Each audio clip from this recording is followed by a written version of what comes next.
Hi everyone, my name is Titiksha and I'm back with another video of solving DT from BB Sir's compiler. We were doing PGBP chapter and I've solved up to question number 16 in my previous videos. So if you haven't watched them, please consider watching them first and we'll be starting with question number 17 in this one. Start करते हैं question number 17 से. Question number 17 बोलता है Girnar T limited is a company engaged in growing and manufacturing of what? Of tea. उसका profit हमें दिया है 550 lakh after debiting and crediting the following. सबसे पहला एडजस्टमेंट है डेप्रीसिएशन ऑफ 40 लाख. ये तो सबसे इजी है. As per books of account वाला डेप्रीसिएशन हम हटा देंगे and as per income tax वाला डेप्रीसिएशन हम कंसिडर करेंगे. ठीक है. नेक्स्ट बोला है interest of 2 lakh on a term loan taken for a purchase of machinery for one of its tea factories. तो अभी इंटरेस्ट 2 लाख का ऑलरेडी हमारा डेबिटेड है प्रॉफिट एंड लॉस अकाउंट में और ये अलाउड भी है क्योंकि हमने परचेज ऑफ मशीनरी मतलब फॉर बिजनेस के लिए ये लिया है. तो इसमें हमें no further adjustment is required. Okay, अब आते हैं एडजस्टमेंट नंबर 3. एडजस्टमेंट 3 बोलता है repairs of factory building amounting to 15 lakh. 15 lakh के रिपेयर हुए थे जिसमें से 10 लाख हमने विड्रॉ किया था हमारा डिपॉजिट इन द नबार्ड. ठीक है. अभी इसको समझने के लिए सबसे पहले हमें सेक्शन 33AB समझना पड़ेगा. तो मैं आपको बताती हूँ सेक्शन 33AB क्या होता है. सेक्शन 33AB बात करता है deduction for tea coffee and rubber business. Reduction for tea coffee and rubber business किसको मिलता है? ये ऑल एसएससी. किसको अलाउड है? ये ऑल एसएससीज. कब अलाउड है? अगर they are engage in growing and manufacturing of tea और कॉफ़ी और रबर वेयर इन इंडिया. ठीक है. Allowed to all assessee for growing and manufacturing of tea coffee rubber in India. ठीक है. उसके बाद डिडक्शन कितना है और कैसा है? डिडक्शन आपको मिलेगा अगर आप एक सर्टेन अमाउंट, जो कि हम आगे बताएंगे, सर्टेन अमाउंट डिपॉजिट करोगे नाबार्ड में. अब इसकी टाइम लिमिट क्या है? टाइम लिमिट है up to the due date of filing of return और 6 months from the end of the previous year. क्या है इसकी क्या बोलते हैं डिपॉजिट की date? Up to due date of filing of ROI और 6 months from the end of the previous year. ठीक है. कितना अमाउंट? ये जो सर्टेन अमाउंट है ये कितना होना चाहिए? तो द अमाउंट इज एक्चुअल और 40% of PGBP before such deduction. Clear? बहुत इजी है. Actual of 40% of PGBP before such deduction और obviously whichever is lower. Higher का डिडक्शन तो मिलेगा नहीं.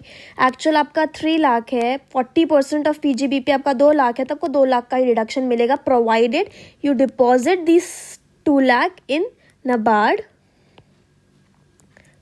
With in the given time limit. ठीक है. अब हमारा एडजस्टमेंट था कि रिपेयर्स फॉर बिल्डिंग 15 लाख के थे जिसमें से हमने 10 लाख नबार्ड से लिया. अब लॉजिकली सोचो, ये जो 10 लाख है जब हमने नबार्ड के अकाउंट में डिपॉजिट कराया होगा तो हमें इसका डिडक्शन मिल गया होगा. इसके बेसिस पे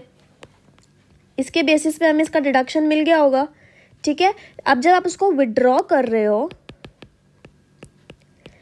एंड एक्सपेंस कर रहे हो इसका, you are expending it, so what do you expect? A double deduction? No. तो देयरफॉर ये जो 10 लाख है उसका वापस से डिडक्शन नहीं मिलेगा. ठीक है. क्लियर? ओके.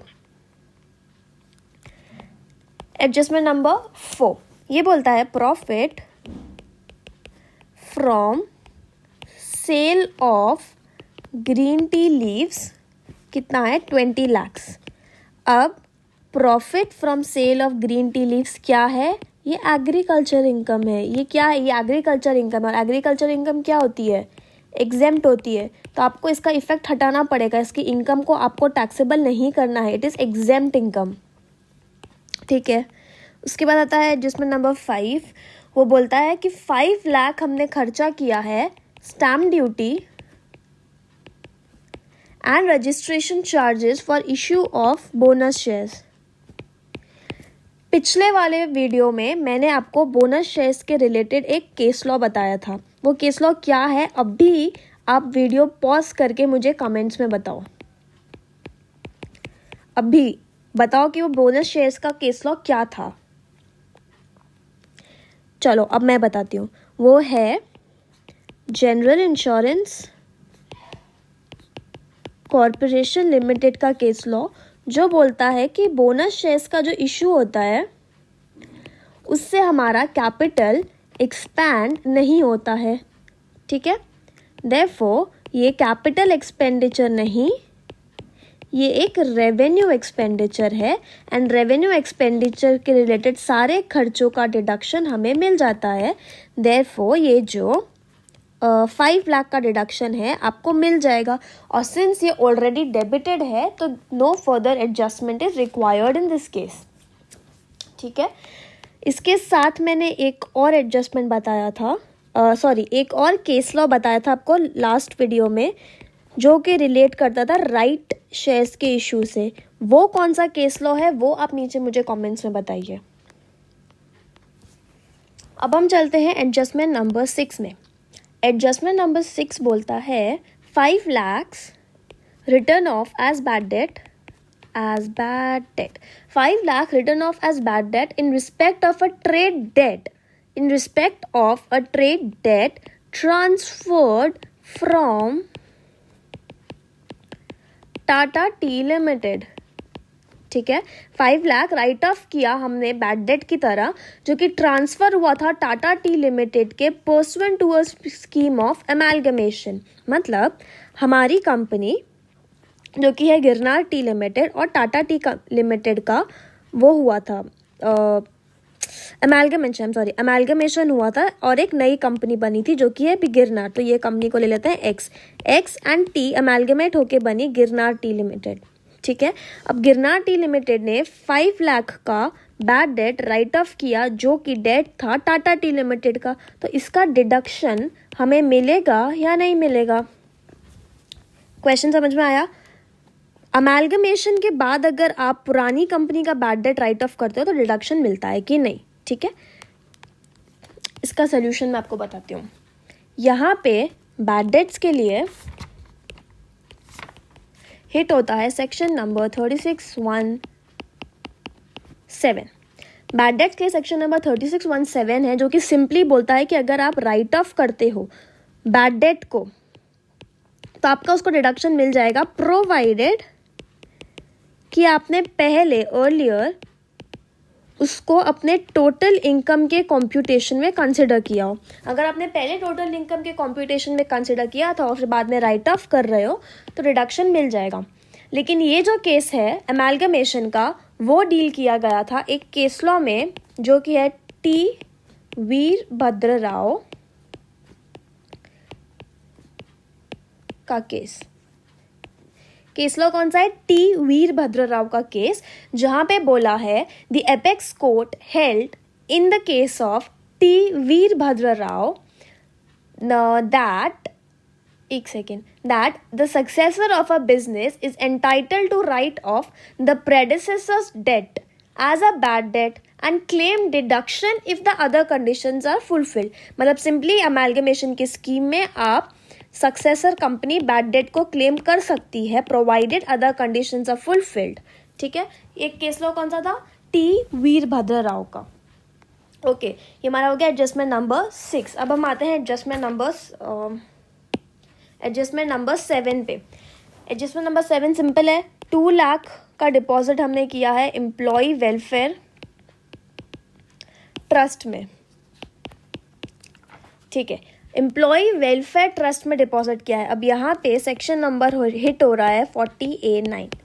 सेक्शन 40A9 क्या बोलता है? कोई भी कंट्रीब्यूशन अगर ये 3 चीज़ों के अलावा करा है एम्प्लॉयर ने तो उसका डिडक्शन नहीं मिलेगा इन 3 चीज़ों के अलावा, एक्सेप्ट दिस 3 आइटम्स। कौन से? Contribution to a recognised provident fund, approved superannuation fund और approved gratuity fund.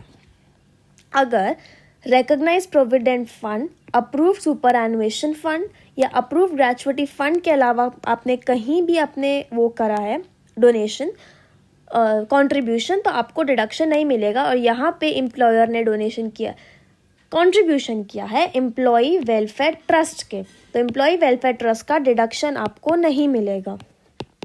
No deduction allowed. ठीक है, okay. Question adjustment number 8, interest paid on inter corporate deposit. 1 lakh and 1.5 lakh in Feb and in March respectively, for which tax was not deducted। TDS deduct नहीं किया था। ये हर question में आता ही है section 40A(I)(A)। कितना डिसअलाउ होगा? 30%। कितने का? 1 + 1.5 लाख का 30% डिसअलाउ हो जाएगा। ये तो एकदम ईजी है। तो हम आ जाते हैं एडजस्टमेंट नंबर 9 पे।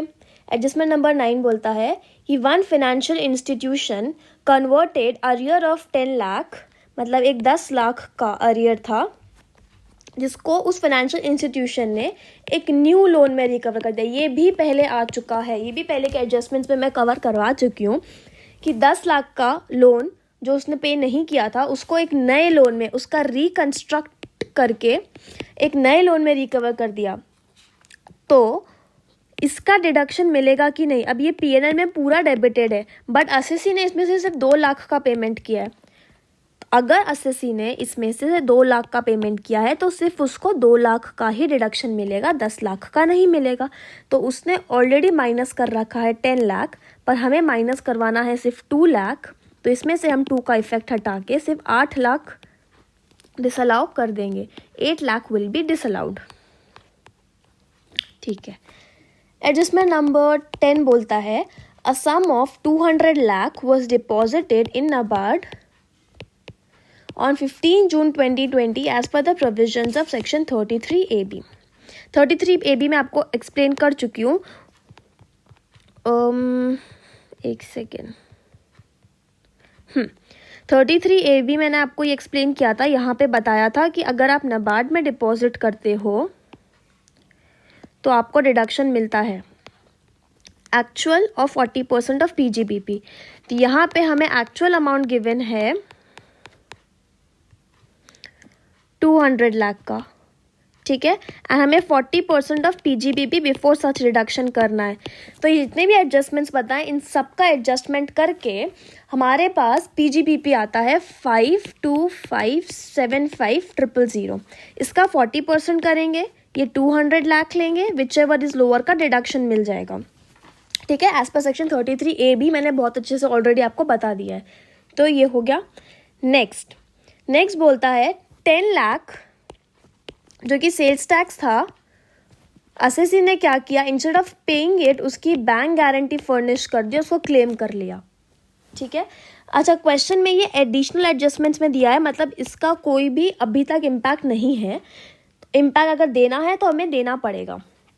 तो 10 लाख सेल्स टैक्स जो बैंक गारंटी में पहले बता चुकी हूँ, वापस नहीं रिपीट करूँगी।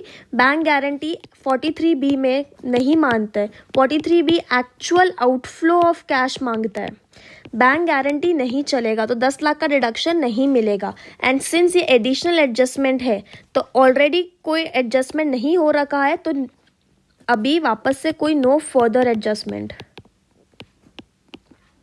ठीक है, बैंक गारंटी को नहीं मानता 43B actual outflow of cash मांगता है। तो क्या कोई एडजस्टमेंट करना है आंसर में? ये एडिशनल एडजस्टमेंट्स है, मतलब इसका प्रायर एडजस्टमेंट कुछ हो नहीं रखा है और हमें करना भी नहीं है, तो उसको छेड़ो ही मत। ठीक है, ये हमारा हो गया क्वेश्चन नंबर 17। बहुत सारे एडजस्टमेंट्स थे पर अच्छा क्वेश्चन। क्वेश्चन नंबर 18 बोलता है Sun India Limited engage in manufacturing business blah blah blah, details profit and loss दिया है 50 lakh. After debiting crediting following. ठीक है, सबसे पहले दिया है depreciation 16 lakh as per books of account. इसका ट्रीटमेंट तो हम सबको पता है, लेकिन इसमें आईटी में ट्रीटमेंट थोड़ा सा अलग है। यहाँ पे दिया है कि depreciation as per IT act is 28 lakh. ठीक है, विच इंक्लूड्स फॉलोइंग। इसमें दो चीज़ें इंक्लूडेड हैं, एक printers and scanners and second EPABX। ठीक है, और क्वेश्चन में क्या बोला है कि printers and scanners and EPABX को दोनों को हमने कंप्यूटर की रेट से चार्ज किया है। हमने कितनी रेट से चार्ज किया है? कंप्यूटर की रेट से। तो कंप्यूटर की रेट कितनी होती है? 40%। ठीक है, और इन दोनों की WDV भी गिवन है। ओके, अब यहाँ पे एडजस्टमेंट क्या है? सबसे पहले ये देखो, printers and scanners are a part of computer. They are considered a part of computer because computer cannot be used without them. तो printers and scanner पे जो रेट लगेगा वो कंप्यूटर का ही लगेगा एंड हेंस वो 40% ही होगा। तो जितना भी अमाउंट इसमें इंक्लूडेड है वो करेक्ट है, तो उसमें हम कोई एडजस्टमेंट नहीं करेंगे। ठीक है, लेकिन EPABX को हम पार्ट ऑफ कंप्यूटर नहीं मानते हैं, तो उसको ये हायर रेट का डेप्रीसिएशन नहीं मिलेगा, उसको उसकी रेट का डेप्रीसिएशन मिलेगा जो कि है 15%। Okay, printers and scanners 40%, EPABX का 15%। देयरफॉर इसका जो WDV गिवन है, EPABX का जो WDV गिवन है विच इज 2 लाख,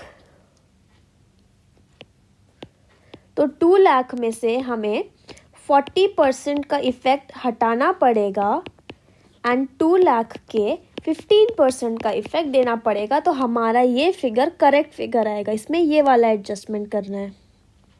ओके, इतना सा प्यारा सा एडजस्टमेंट है। ठीक है, अब हम चलते हैं adjustment number 2।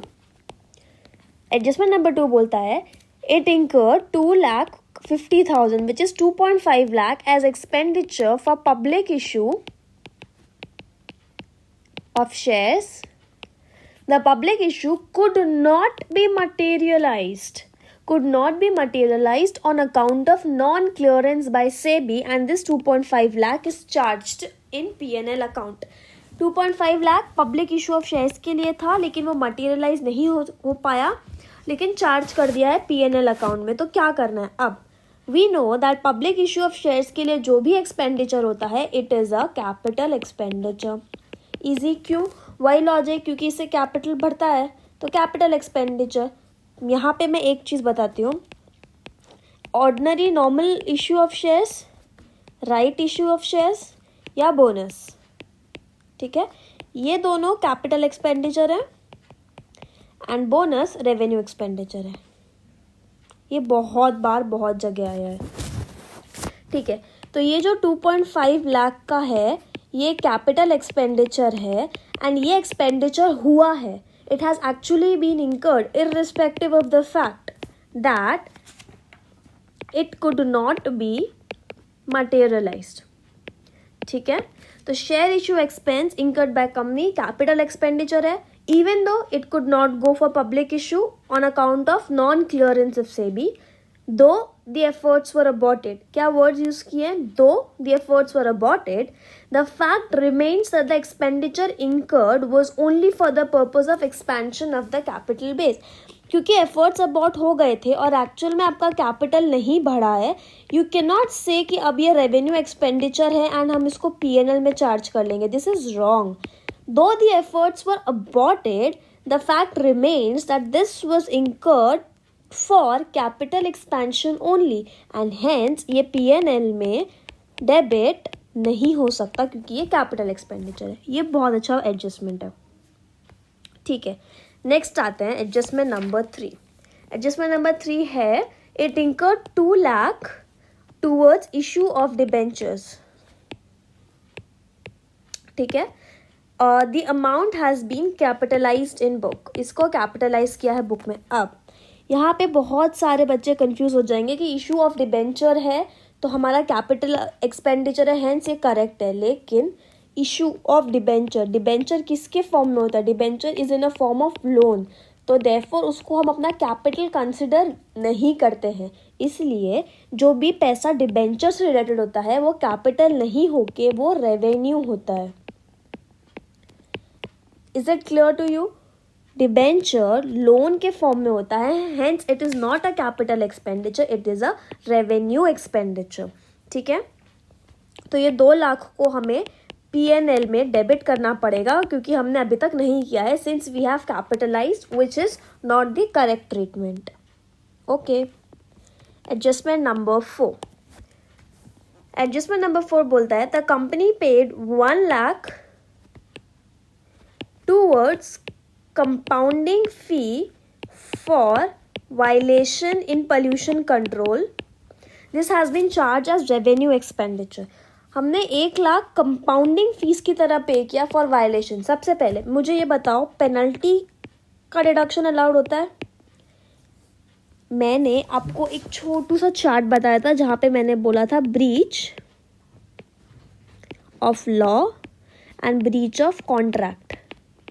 Breach of law not allowed, breach of contract की penalty allowed, penalty for breach of law and breach of contract. अब ये जो पेनल्टी है for violation of pollution control, ये क्या है?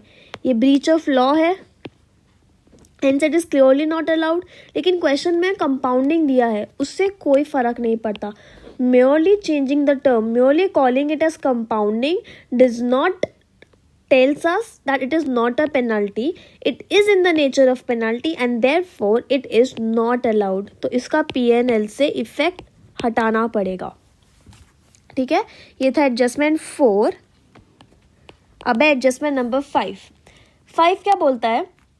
The company lost cash worth 25 lakh due to theft when it was withdrawn from bank and taken to administrative office। जब हमने इसको बैंक से विड्रॉ करा और हम इसको अपने ऑफिस ले जा रहे थे, इसके बीच में इसका थेफ्ट हुआ। ठीक है, it is not insured, hence fully charges revenue expenditure. अब हमें देखना है कि ये जो थेफ्ट है वो रेवेन्यू है या कैपिटल एक्सपेंडिचर है। ठीक है, तो इन ऑर्डर टू डिटरमाइन कि कोई भी loss from theft, embezzlement etcetera deductible है कि नहीं है, हमें देखना है whether it is incidental, whether it is incidental to the business activity। हमें क्या देखना है? whether it is incidental to the business activity। अब ये जो पैसा है वो बैंक से ऑफिस ले जा रहे थे, तो मतलब इसको क्या मानेंगे? incidental to the business activity। तो ये जो थेफ्ट हुआ उस दौरान में, बिजनेस एक्टिविटी के दौरान में, इसको हम रेवेन्यू एक्सपेंडिचर मान लेंगे एंड हेंस ये अलाउड हो जाएगा। एंड क्योंकि ये P&L में ऑलरेडी डेबिटेड है, we need no further adjustment. Very easy. ठीक है, अब आता है एडजस्टमेंट नंबर 6। 6 बोलता है 5 लाख स्पेंट टूवर्ड CSR। अब ये तो बहुत कॉमन है, ये सबको पता है कि कोई भी एक्सपेंडिचर आप टूवर्ड CSR करते हो तो उसका खर्चा आपको मिलता है कि नहीं, आप मुझे कमेंट में बताओ। बहुत इजी है ये जब भी हम PGB भी पढ़ते हैं ना, ये क्वेश्चन तो आता ही है कि CSR अंडर सेक्शन 135 में मिलता है कि नहीं, वो बताओ। ठीक है, 7th पे आता है। अच्छा मैं बता देती हूँ, चलो कोई बात नहीं। CSR का खर्चा आपको नहीं मिलता, CSR का खर्चा कंपनी को नहीं मिलता है जो CSR अंडर 135 करती है। As per which section? As per section 37, as per section 37। ठीक है, अब 7th एडजस्टमेंट क्या बोलता है? 1 lakh paid to a commodity broker. ठीक है, जिसका हमने TDS नहीं काटा। अब यहाँ पे यू नीड टू नो कि कमोडिटी ब्रोकर को हम लोग जो 1 लाख पे करते हैं या जो भी पेमेंट करते हैं, it is in the nature of commission. Commodity broker को जो पैसा पे किया जाता है वो ब्रोकर है, it is in the nature of commission. Commission पे TDS कटना चाहिए, यस। कौन से सेक्शन में कटना चाहिए? 194H। 194H में उसका TDS कटना चाहिए। अगर आपने TDS नहीं काटा है तो आपका 40A में 30% डिसअलाउ हो जाएगा। ये पता नहीं कितनी बार एडजस्टमेंट आ चुका है, इसलिए हम अब फटाफट चलते हैं नेक्स्ट एडजस्टमेंट में। 8th में जो बोलता है कि 50,000 हमने पे किया इलेक्टोरल ट्रस्ट को, ठीक है, एंड 1 लाख पे किया पॉलिटिकल पार्टी को, और ये दोनों debited to profit and loss account है। लेकिन 50,000 का पेमेंट हमारा कैश से था एंड 1 लाख का पेमेंट हमारा चेक से था। तो इसमें से किसका डिडक्शन मिलेगा एंड इसमें से जिसका डिडक्शन मिलेगा वो कहाँ मिलेगा? Donation to an electoral trust and a registered political party is allowable under 80GGB। ये भी आ चुका है 80GGB चैप्टर 6 से। Donation to electoral trust and political party is allowed under chapter 6 से, that is 80GGB, provided such payment is made in check या फिर other electronic mode जो mentioned है, but not cash. Cash allowed नहीं है, तो हमें 50,000 का कोई डिडक्शन नहीं मिलेगा। इस 1 लाख का डिडक्शन 80GGB में मिल जाएगा।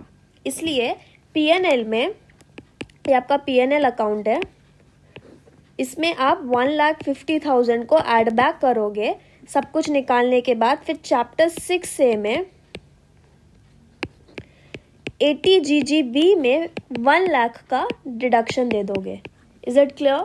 Very easy. ठीक है, ये होता है हमारा क्वेश्चन नंबर 8। स्टार्ट करते हैं क्वेश्चन नंबर 19 से। क्वेश्चन नंबर 19 बोलता है pizza limited is engage in the business of manufacturing plastic bottles. उसका प्रॉफिट एंड लॉस में प्रॉफिट दिया है 60 लाख। ओके, उसके बाद हम स्टार्ट करते हैं एडजस्टमेंट से। पहला बोला 5 lakh being expense incurred on travelling. Travelling of कौन? Travelling of wife of the managing director to Beijing on invitation of trade and commerce chamber, on invitation of trade and commerce chamber। तो क्या ये allowed है? यहाँ confuse मत हो ना कि नहीं वाइफ ऑफ MD को है तो अलाउड नहीं है। क्लियरली मेंशन्ड है कि this expenditure is allowed. Expense on travelling of wife of MD to Beijing on invitation of Trade and Commerce Chamber of China is an allowable expense on the grounds of commercial expediency। ये line याद रखना, I mean the words, the keywords, on the grounds of commercial expediency and business consideration। On the grounds of commercial expediency and business consideration, on the grounds of business, on the grounds of commercial expediency and business consideration। ये होता है हमारा adjustment number 1। Adjustment number 2 कि 10,000 and 15,000 हमने दिए हैं cash में in 2 separate vouchers. जो वाउचर्स हैं वो अलग अलग है to a contractor on same day. ठीक है, अभी हमने टू अ कॉन्ट्रैक्टर पे किया है, इसका मतलब बिल सिंगल है,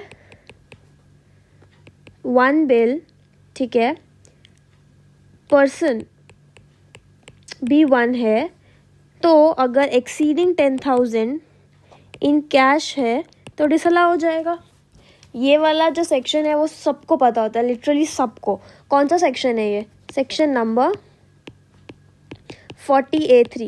Section number 40A3 states section number 40A3 would be attracted in case the aggregate payment in cash exceeds 10,000 to a single person in a day। ठीक है, तो इस केस में 10,000 and 15,000 which equals 25,000 exceeds 10,000 जो कि cash में दिया है to a person in a single day.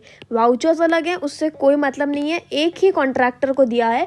और यहाँ पे ऐसा कोई मेंशन नहीं किया है कि फॉर 2 सेपरेट बिल्स। अगर 2 सेपरेट बिल्स होता तो 10,000 तो अलाउ हो जाता, लेकिन 15,000 तब भी डिसअलाउड होता क्योंकि इट इज़ एक्सीडिंग 10,000। ठीक है, adjustment number 3 1 time license fee of one time license fee of 10 lakh rupees paid to a foreign company for obtaining franchisee. ये एडजस्टमेंट हम पहले भी एक क्वेश्चन में कर चुके हैं, मैंने बहुत क्लियरली बताया था वहाँ पे. तो अभी आप इस वीडियो को पॉज करो और कमेंट करके बताओ कि इसका क्या ट्रीटमेंट होगा. एडजस्टमेंट है कि हमने वन टाइम लाइसेंस फ़ी 10 लाख की फ्रेंचाइजी खरीदने के लिए पे करी, तो इसका क्या एडजस्टमेंट होगा वो आप मुझे बताओ. कि मैं पहले वाले एक पार्ट में बता चुकी हूँ, ये मैं नहीं बताने वाली. हम आ जाते हैं फोर्थ पे, क्योंकि थर्ड आप बताने वाले हो. फोर्थ बोलता है dividend of 3,50,000 received from a foreign company. Okay, foreign company, domestic company नहीं, a foreign company in which Pizza Limited holds 28% nominal value of shares. ठीक है, एंड इसको कमाने के लिए हमें 25,000 का एक्सपेंडिचर भी हुआ. फॉरेन कंपनी से डिविडेंड मिला है तो वो एक सेकेंड, तो वो टैक्सेबल तो होगा. टैक्सेबल कहाँ होगा? IFOS में, क्योंकि आपकी बिजनेस इनकम नहीं है, PGBP वगैरह में नहीं हो सकता. तो ये कहाँ होगा? IFOS में. अगर आपको यही डोमेस्टिक से मिलता तो आपका एग्जेम्प्ट हो जाता सब्जेक्ट टू 115 BBDA. 115 BBDA क्या है? आप जाके देखो, 10 लाख की लिमिट के बारे में जो बात करता है. ठीक है, फॉरेन कंपनी से मिल रहा है तो आपका टैक्सेबल होगा. टैक्सेबल कहाँ होगा? IFOS में होगा. तो आपको 3,50,000 की इनकम जो कि ऑलरेडी एडेड है, इसको हटाना पड़ेगा बिजनेस इनकम से एंड IFOS में डालना पड़ेगा. एंड ये जो एक्सपेंस है ये भी आपका बिजनेस इनकम में माइनस हो रखा है, इसको वहाँ से हटा के आपको IFOS में माइनस करना पड़ेगा. Easy.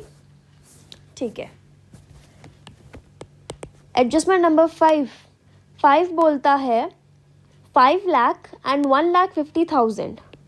5 lakh and 1.5 lakh being amount waived by a bank. being amount waived, bank ने वेव कर दिया. वेव का मतलब क्या है?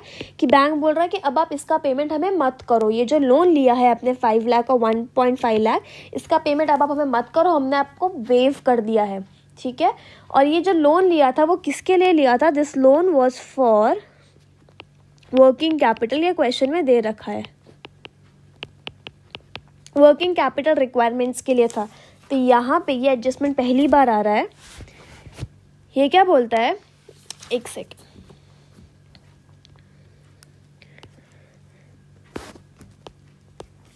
Waiver of principal amount of loan for a trading activity. Trading activity क्यों? क्योंकि वर्किंग कैपिटल के लिए था. तो ये जो लोन है वो एक ट्रेडिंग एक्टिविटी के लिए है. Is a benefit. Waiver of principal amount of loan for a trading activity is a benefit. Benefit क्यों है? बहुत क्लियर है, क्योंकि हमने पहले 5 और 1.5 लाख का लोन लिया था, जिसको ऑब्वियसली हमने इनकम नहीं माना था, तो तब कोई टैक्स नहीं लगा था. ठीक है, क्योंकि अभी हम इसको वापस से रीपे करते. पर अगर अब हमें इसको रीपे नहीं करना पड़ रहा है तो ये 5 लाख और 1.5 लाख हमारी इनकम हो गई. तो इसका waiver is a benefit to us. ठीक है, therefore this waiver is a benefit and any benefit in respect of a trading liability by way of remission or cessation is taxable under 41(1). ठीक है, 41(1) क्या बात करता है? 41 जो है वो डीम्ड PGBP की बात करता है.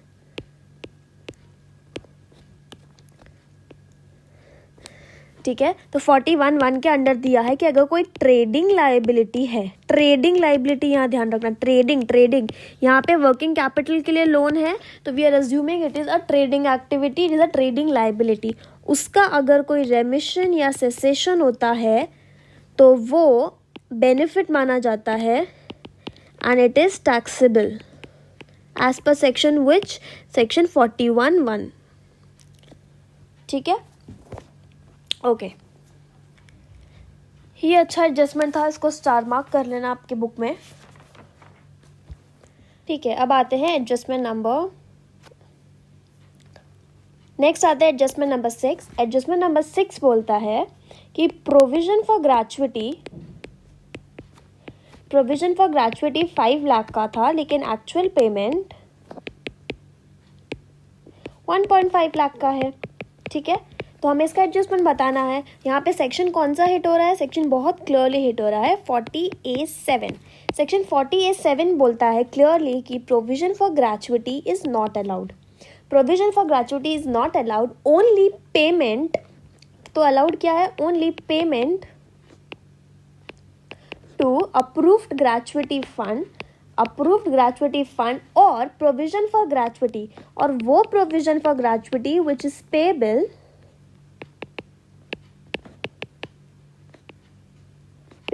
in current year is allowed. क्या बोला?